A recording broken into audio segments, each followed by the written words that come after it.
3 points is going to do it. You know, as the games tick by, it can happen in many different ways.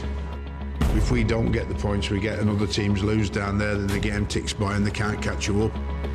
What we want to do is do it ourselves if we can, and that's by getting to 41 points. But they've stalled at 38. Crystal Palace lost their last 2 matches, beaten at home by Tottenham and then by Burnley.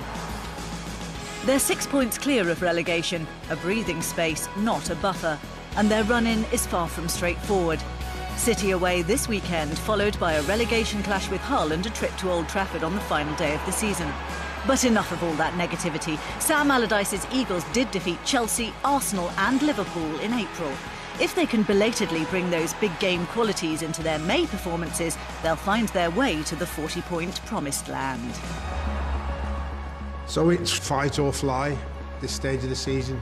To keep asking us to go and beat the big boys, then to beat Manchester City at Manchester City in such a short period of time, it's something dreams are made of, and we want to try and fulfil those dreams. So we've got to have a load of fighters on Saturday that are willing and prepared to fight Manchester City to try and achieve a result.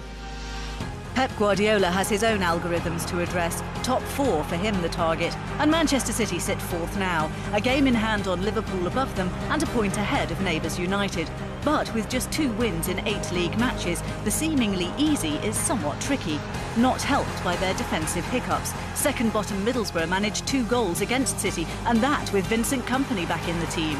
But the Belgian sees real signs of development under Guardiola. I think we've had a manager that's come in with a very specific vision of how he wanted the game to be played, and I think we've had a team who's tried everything to implement that. So on certain areas we've been doing extremely well, but obviously we've lacked in key moments, I think, and as long as we recognise that and try to improve on it, I think we're still set up for something good, and you know, there's a lot still to come beyond this year. And there's genuine promise for the future. Gabriel Jesus, back from injury, scored the face-saving equaliser at Borough. 4 goals in 4 starts. With Sergio Aguero potentially ruled out for the rest of the season, Guardiola must trust in Jesus. The thing with Gabriel is he's so hungry for goals, and his work rate for the team is exceptional. His understanding of which areas he can be in to affect the game is really good.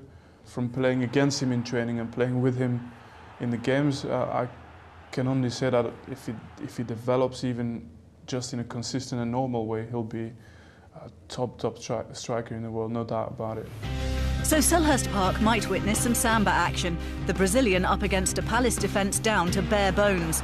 Mamadou Sakho, Scott Dan and James Tompkins all out, perhaps for all 3 remaining matches, leaving Martin Kelly and Damien Delaney as the only fit central defenders.